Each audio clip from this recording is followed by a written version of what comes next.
everybody out in internet land. It's FoundFlix at your service, along with Jamie. Hello. Very boisterous welcome there. And we are here on our podcast. We're still debating the name. The Deep Dive is what we've settled on. Mm-hmm. You're entering the deep end of the pool. Don't forget your booties, because you are gonna get wet. Booties? Do you wear booty?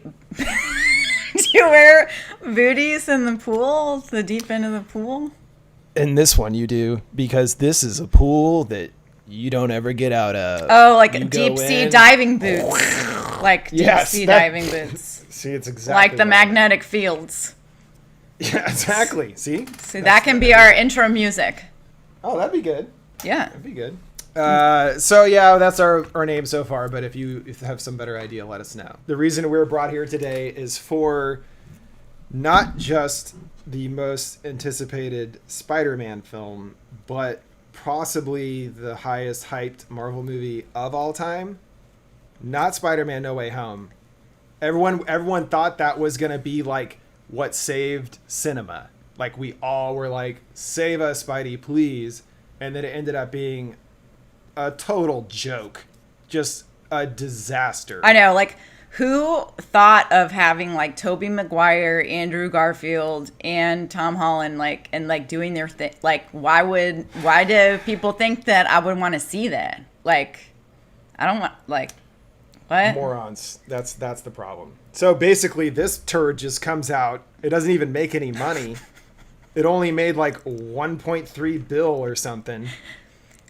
And I'm like, should we next. say that? I feel like we need to address that this is obviously like sarcasm, because like some people might have been like, fuck these people, I'm not listening to this anymore. Like that was the most magical experience of my life last year or whatever, this year. No, I know, clearly. Yeah. Yes, I could. You're right. The sarcasm was probably too much. Because they might think we're being serious. We're not being serious. Well, I guess what I was trying to do was see how long I could keep the charade going. Okay, sorry. Whereas, like, we can go back to no, it. and it's okay. I'm glad you kind of broke the momentum, because people might start getting confused as far as, like you said, where it's yes, I loved Spider-Man. They're like, who are these two clowns? They didn't like it. Like, I don't want to listen to anything they have to say. Good God. Yeah, I wouldn't blame them either. They would be right to immediately click off and never watch again. They're like, screw these goons. No. But, right, so my whole joke was, yes, the Spider-Man universe is in dire need of some salvation, and there's only one man. Can answer the call. There's only one man, but he's not truly just a man. He is a living vampire. The newest Marvel legend has been born. Morbius. Morbius. Say his name and respect it. Morbius. Dr. Michael Morbius. I'll try to reach my hand out to you so I can. I'm feel your energy. I'm taking your hand and I'm like, hey, it's okay. If you were feeling stressed, I'm scooping the aura. I just want you to know, I'm Dr. Michael Morbius and I'm at your service and I'm here. This is to the help love you. And salvation of Morbius that I have, that you have given to me. And also, that's supposed to be funny. Like, you're supposed to be like, haha, that clever Dr. Morbius, always with those jokes. He's a zinger. He's a real zinger. Yes, when I think of Morbius, I remember how hilarious he is. Nobody knows who this flippin' character is. That's part of the problem, too, right? So that's what's interesting to me about the movie, is that it over time created this kind of aura around it, like independent of the movie itself, like whether it's good or bad, it doesn't even matter. And we talked about this a little bit, but it's like, why did this movie become a complete joke? You know what I mean?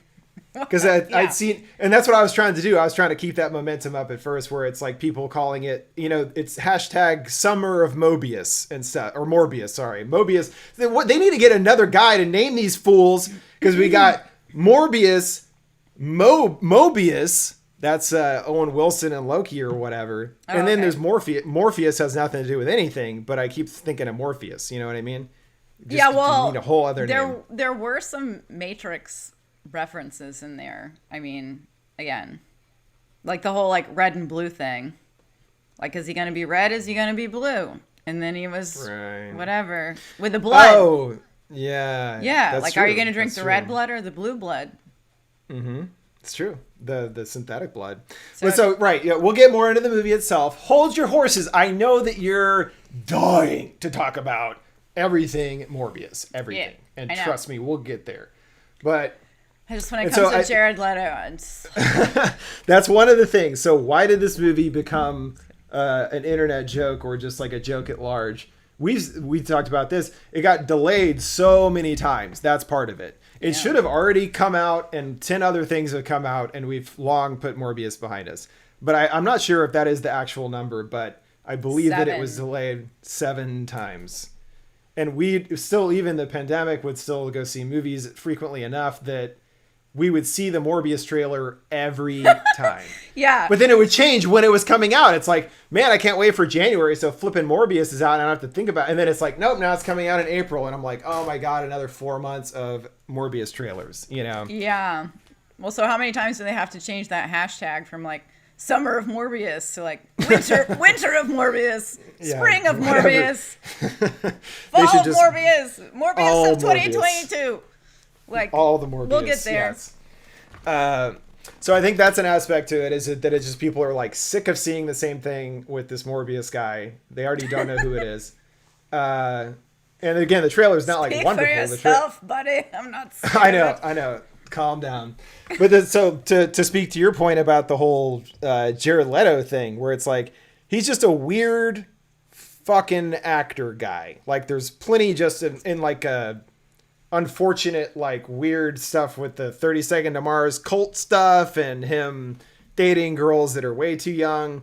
That's its own thing. I'm not trying to dismiss that, but it's like we're not going to get into all that. He's got this baggage, at least in that regard too. I don't know. It's weird. It's already weird. I never listened to that band, but people apparently people love it. You know, they are diehard 30 Seconds to Mars fan. Like I said, I maybe it must have been related to when we saw Morbius, but I got sort of sucked into like, what is up with this guy anyway, Leto, you know? Yeah. And it was like somebody had made, like a fan had made this video about like what the, you know, like being a 30 Seconds to Marsonite meant to them. And it was like, it looked like a big church commercial where it's like, he's on stage clapping and everyone's waiting. And it's like, peace, understanding, like these things that the Church of Morbius give you or whatever, you know what I mean? I know it's 30 Seconds to Mars, but it's still, I was just like,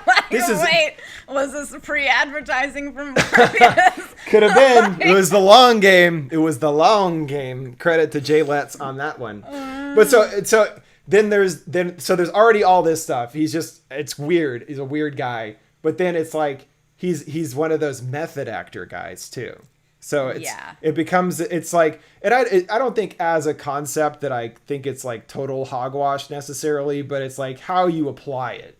I don't know. I think one of the famous quotes, because I've seen it about 10 billion times in relation to this movie because of Jared's method acting, is it's like on Marathon Man or whatever. You know that one? Dustin Hoffman.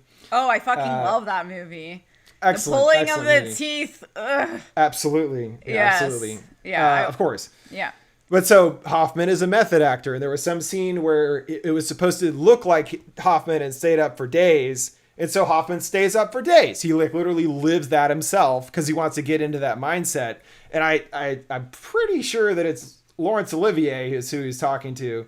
And he's like, have you ever tried acting, my dear boy, or whatever? Like, act like you're tired. You don't have to actually like, you know, again, to make it look like you ran a marathon, you don't have to go run a goddamn marathon. That doesn't make any sense, you know? Well, yeah. I mean, as a former thespian, I mean, it's like, yeah, method acting is just a whole thing. It's like it's a whole, you know, philosophy, way of life, approaching your craft thing. It's no matter how you slice it, it's intense. Yes. Yeah.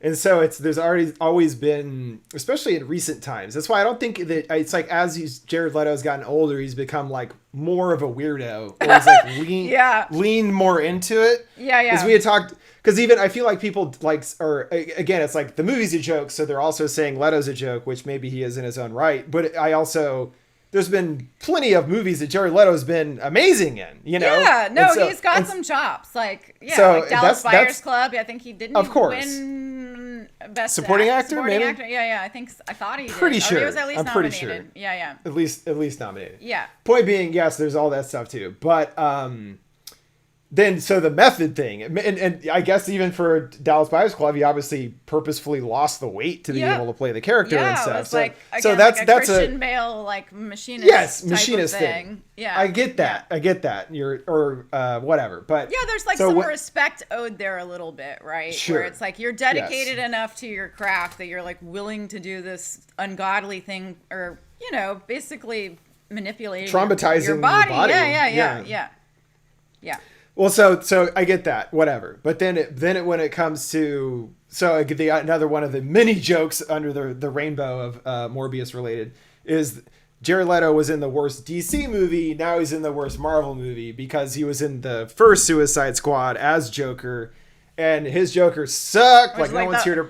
Yeah, like historically, like the worst Joker. Like nobody is here to defend that Joker. Like, yeah, nobody. You can defend Jack Nicholson. You can defend even everybody have been, else like defending Paul Dano from like the new one, and it's like but that's Riddler, not Joker, babe. Oh, but, sorry. Okay, yeah. Though Barry Keoghan or whatever, the guy from Eternals and Killing of a Sacred Deer. There was a deleted scene. There was at that point. It doesn't matter. We're not talking about Batman.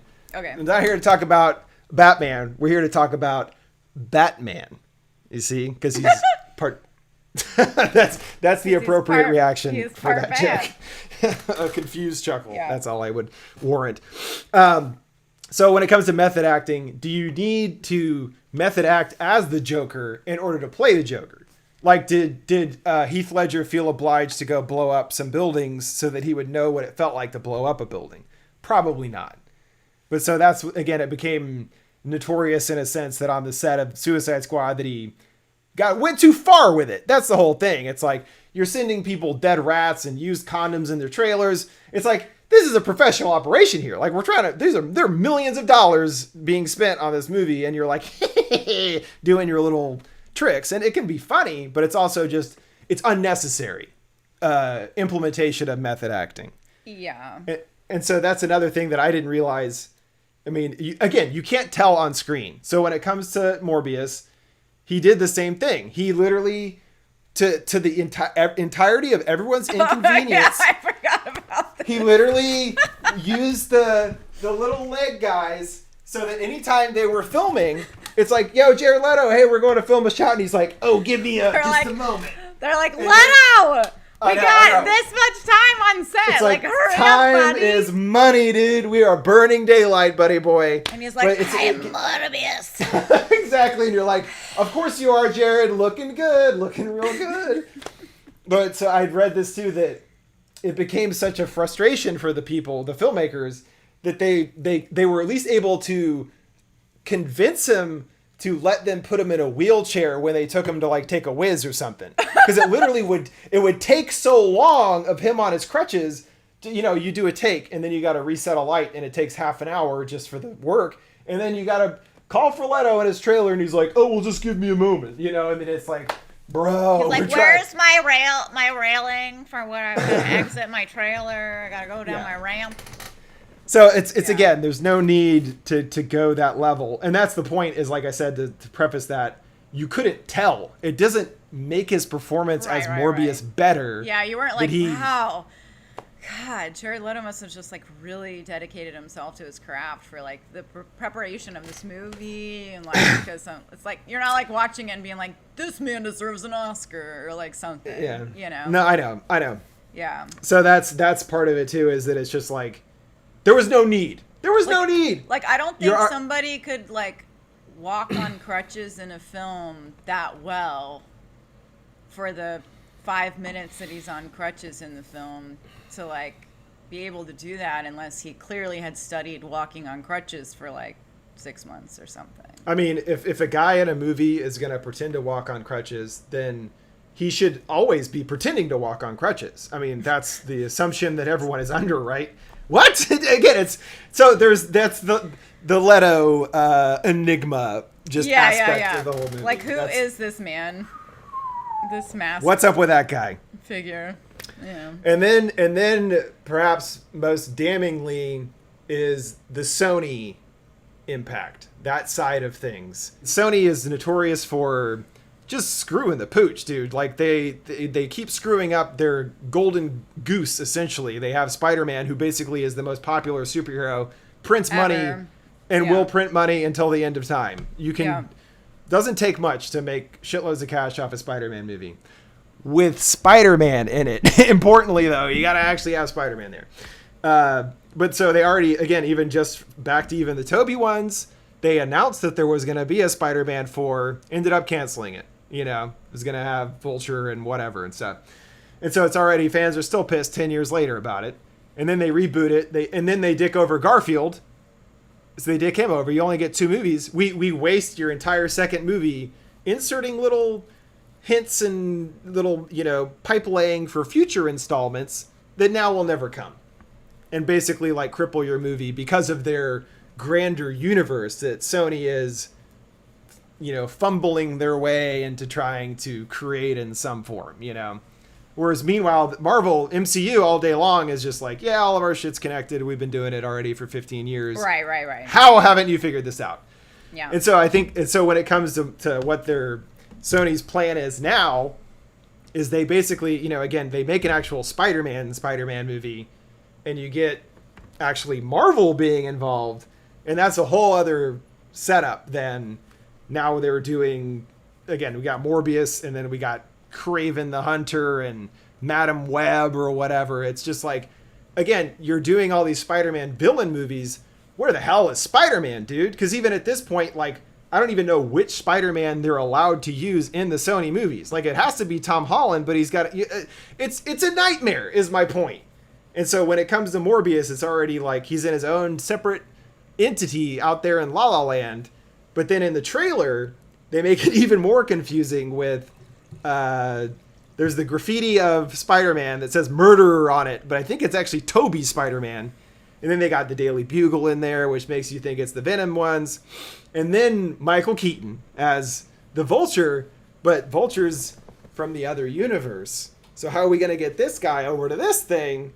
You know what I mean? And then we saw what they did with Tom Hardy at the end of No Way Home, where he literally gets blasted into MCU, has some drinks, and gets blasted back to Sony land. Thanks for nothing, you know? And so that's weird. It's just weird. Again, I don't know what the hell they're doing. But then so any of those little connection pieces that might feel like they're building towards something, they basically had to completely rework it because it got delayed so much. And then No Way Home came out. And so they had to, again, redo how they were going to even try to flesh these elements together, It's a hodgepodge of a disaster. That's sort of the whole point. It's like, clearly these guys are never going to get this shit figured out. So there's that element to it too. Sony's going to blow it because that's all they're known for, blowing it. That's pretty much all they've been doing with Spider-Man movies for 20 years. Which brings us to Morbius. I was going to say, this turned into like a Spider-Man podcast instead of like Morbius. Well, I just thought it was important to get all those contexts. No, it's cool. Yeah. What makes the movie have this energy attached to it before you've even seen a single frame of it? You already know that it's like it's tainted in a way. It's tainted. Yeah. But then, so why don't you introduce us into Michael Morbius's live-action debut in Morbius, which just came out finally after 7 delays. Everyone in Hollywood is like, "Oh, please save us." And then he finally is here. And, so how do you feel about the actual movie itself, independent of all those other trappings? Totally not a loaded question. So I think I'm going to start with what I said earlier, though, is that, so this movie has, I think, I don't know, I haven't checked it today, but I think it's like a 16% on Rotten Tomatoes, which, that's neither here nor there, whatever.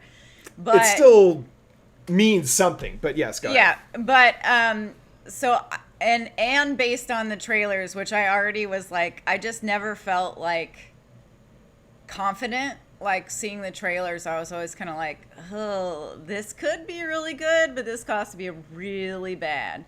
Yeah. And I will say that, like, we talked about this after we left the theater too, was that it was like, it wasn't nearly as bad as I thought it was going to be. Okay. Right. Like I thought there were going to be like so many cringe moments. Like I thought it was just going to be like cringe after cringe. And I was just going to be like, oh God, like this is so horrible. Yeah. And it wasn't really like that. It was just kind of boring. It was kind of boring. It was slow because they didn't have enough to work with. There really wasn't much of a plot. Yeah, and the character wasn't very interesting. And so, so at the end of the day, it's like it wasn't actually...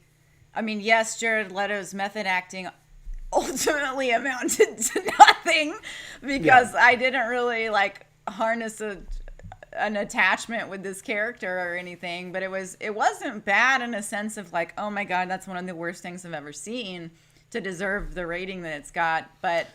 it wasn't like Deadly Illusions or something.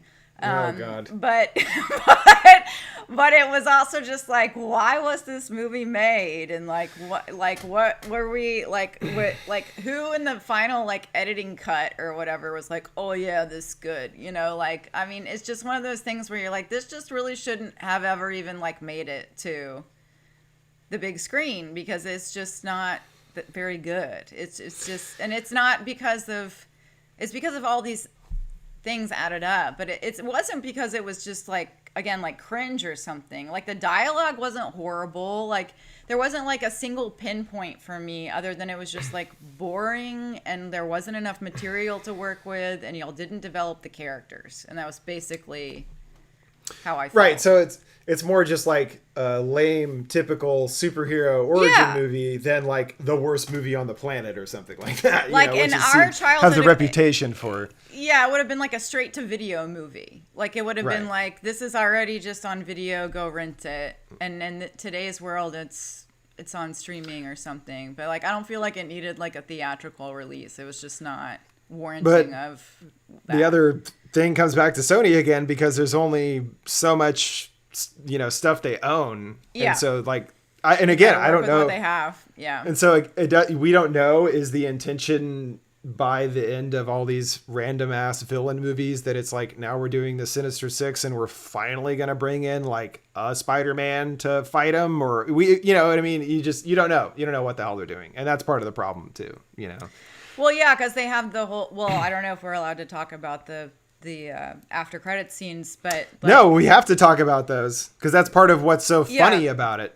So Michael Keaton is like randomly like, and that was another funny thing too. We were talking about the people that were sitting next to me or whatever. Oh yeah. It's like he drives his car out to wherever, Morbius, and then it's like you see this stuff in the distance, and then it turns out it's like Vulture or whatever. But like I heard the lady next to me and just like, who is that? Like her husband, he's like, it's Vulture or whatever. And I was like, this is really funny. I'm like, that she's is funny. Like clearly not into the comic thing, and he clearly is. Yeah. Whatever. Anyway. Well, but also only to speak to that same point because you brought up those people that he was like, you don't know Vulture, but he also, when the Across the Spider-Verse trailer came on, he was like, oh, the animated Spider-Man movies, those are lame. And I'm like, that one, the previous one was flipping amazing and won an Oscar. Like, what are you talking about, dude? He was like, it's so much better in person or whatever. And I was like, in person. I'm like, whatever, okay, dude. Yeah, like whatever. But the thing it was just funny. It was funny. Yeah. The funniest thing before that was the Drew Barrymore comment about Firestarter, but right. Well, that is true. She was previously Firestarter, but as far as I don't know that you would even call Firestarter a superhero necessarily. It's more like psychic powers or something, right? Okay, sorry, we don't need to get into that whole thing. Yeah. That can be a whole. We'll save that for the Firestarter podcast, starring Zac Efron. See you there, buddy. No, the post-credit scene. So that was the second one. The first one is them trying to sloppily... Because it obviously, from the trailer, you saw Vulture and he's like, hey, you better keep my name in your phone book, buddy. He says that to Morbius, like, at jail. And there is a point that Morbius is in jail, but it's totally random and serves no purpose other than eating, like, 3 or 4 minutes of the movie, I guess. But that they obviously moved it from somewhere in the middle of the movie to the end of the movie. And so that it's like Vulture through the purple haze thing. We see like Doctor Strange's second spell at the end of No Way Home shoots Vulture to the prison, which is already weird. Like, how does that? And then they say on the news, some guy just appeared in the prison, so we released him. I don't know. So again, actually, you just brought up a point that maybe this has nothing to do with anything. Oh, I like that setup. That I paid attention to was the color of Morbius's projection when he would like use his like ultrasound. Not ultrasound. What is it called? Bat sonar is what they call it. Yeah. So it was like blue purple for a while, and then it turned to red.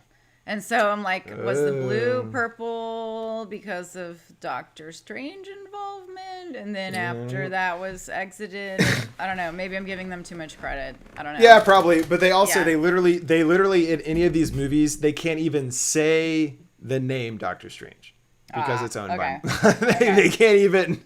So I guess purple haze. But they did have the crack in the sky. Yes, they did. One point. Absolutely.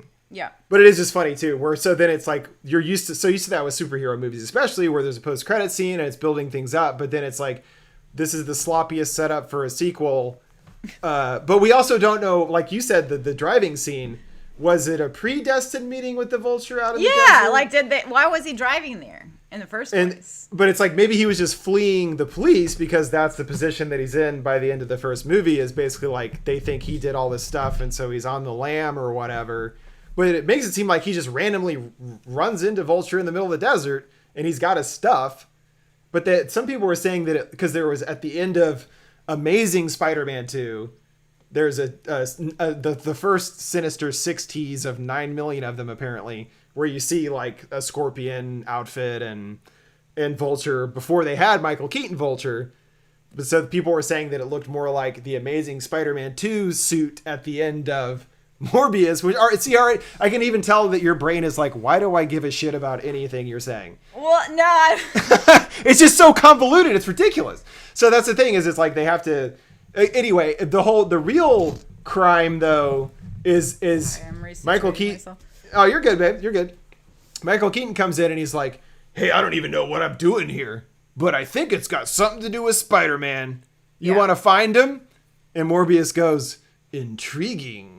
And that's the end of the movie. Why does he even care? What did Spider-Man do to Morbius? They have it literally, there's no personal connection between those characters to even be, he'd be like, what the hell is Spider-Man? Like, who is that?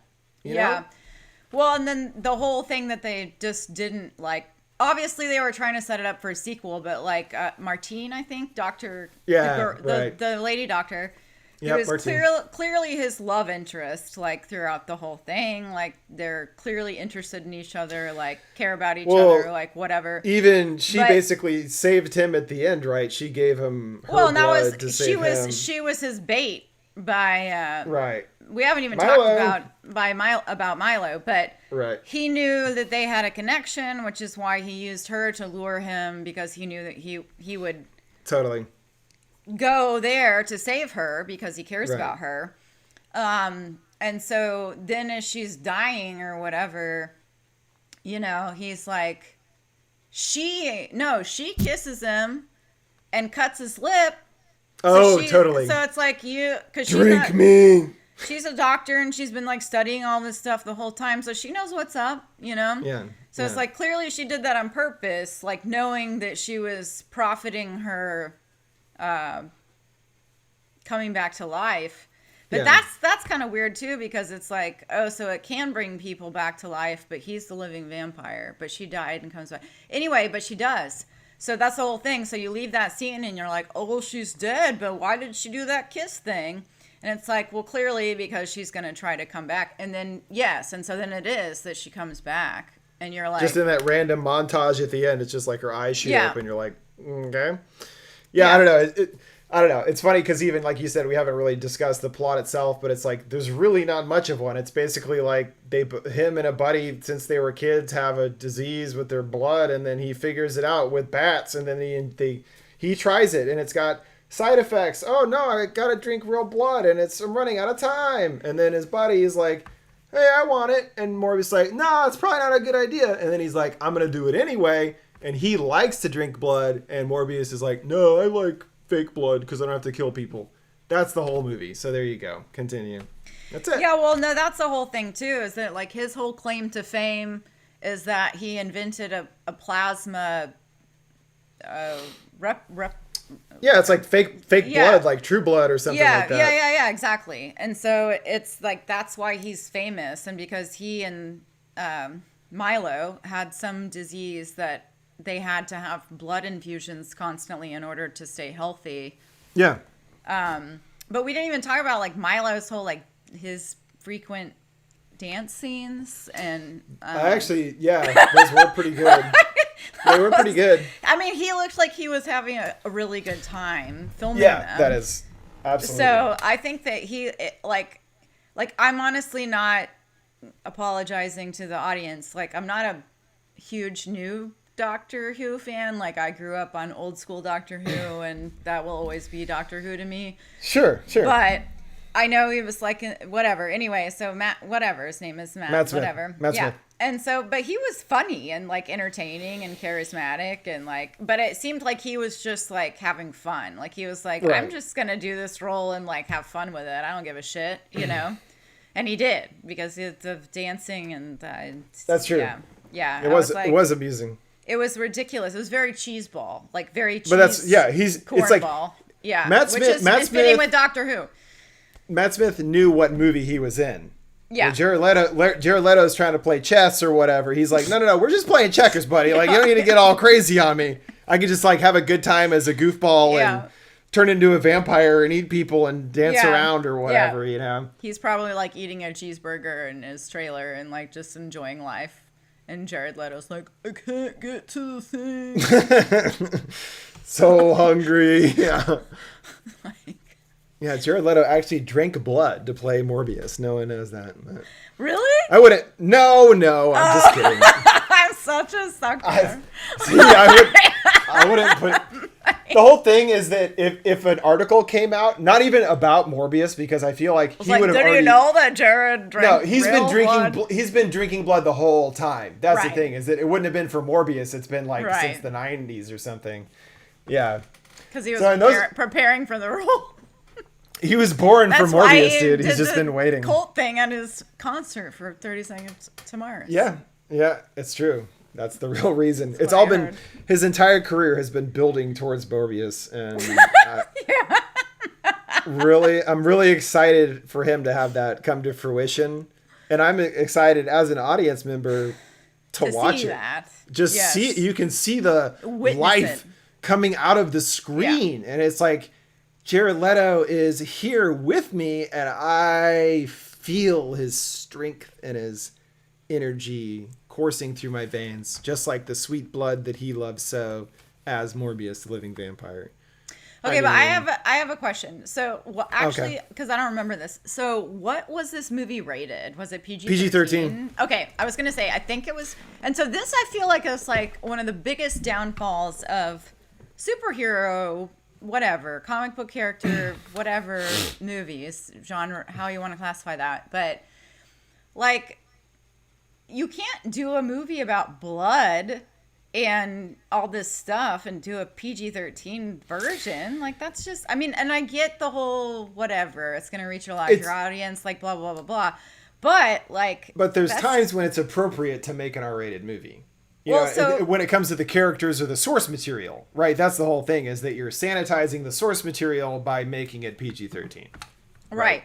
Well, so I was thinking about the scene where the first time that he takes the injection and he transforms into the Morbius form, whatever you want to call that. Dr. Michael Morbius. Anyway, so there's the whole thing where he's like on a ship, and they advertise that in the trailer too. They like sell it really hard. They're like, you were on a ship and you disappeared and you were there for like 2 months, and like, what happened on the ship?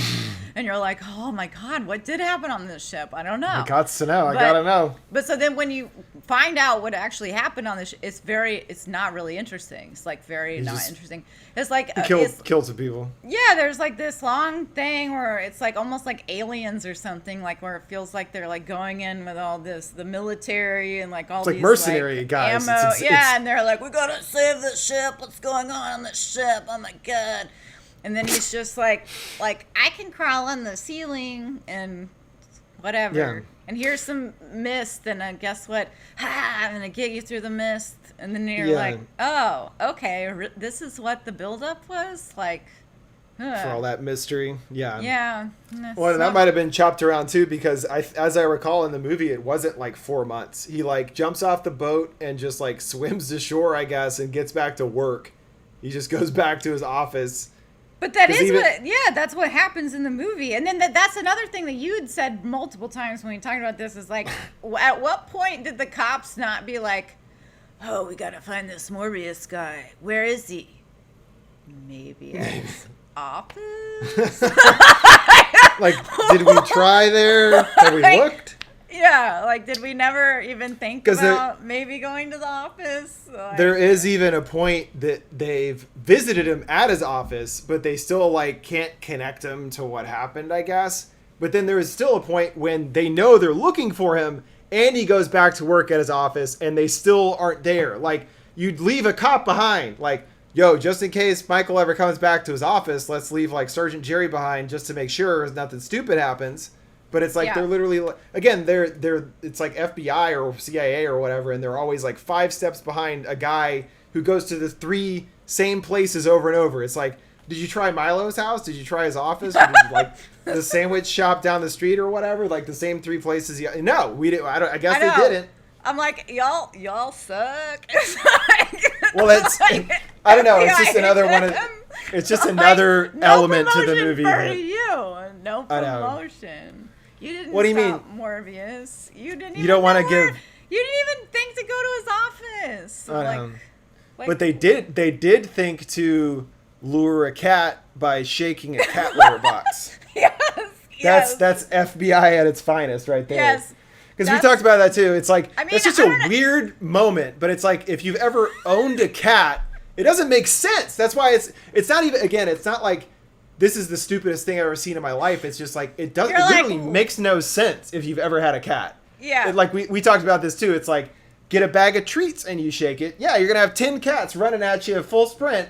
But if you go to the litter box, kitty, kitty, kitty, they're like, what are you doing? Yeah, it's not like Fancy Feast and I'm like dinging the crystal and they're like, whoo. It's like, yes, what can I tell about this cat by the way I shake this litter box? And it's like, nothing. There's nothing to tell about the cat. And then again, I was like, maybe it was supposed to be like originally like an advertising thing. Like you see the, I don't know. No, but the whole point was supposed to be that she was clearly not there because the cat was not there.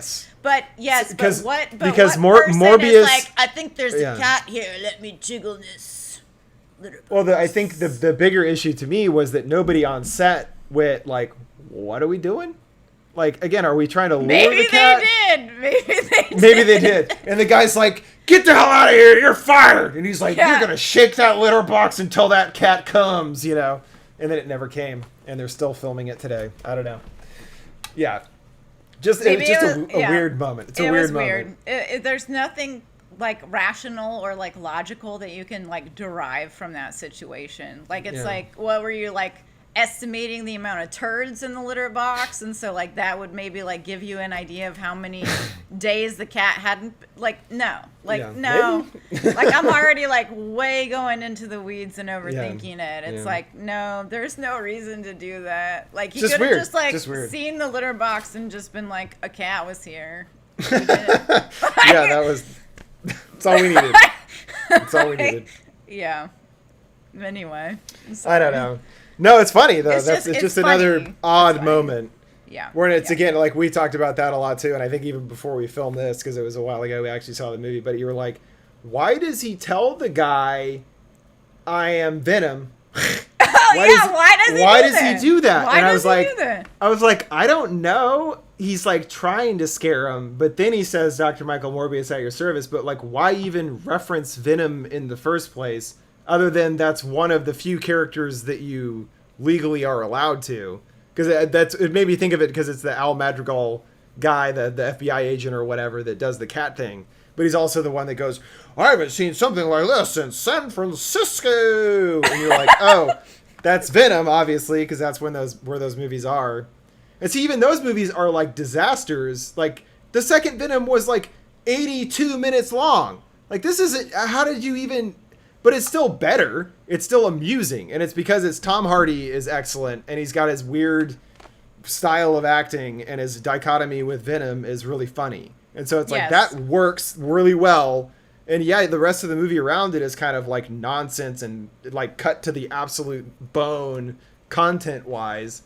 And maybe the opposite is also a problem. It's like 88 minutes for Venom 2 and Spider-Man's 2.5 hours. Like, is that too long? You know, is there a happy medium there? But again, it's a Sony thing. I don't know. That's other than, yes, like I told you at the time, I was like, I don't know why they reference Venom other than because they could. I don't know any other reason why they would even have that.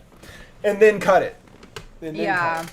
That's the biggest tragedy out of this whole thing. He's not even at your service anymore. How do you even know what you're getting with Michael Morbius?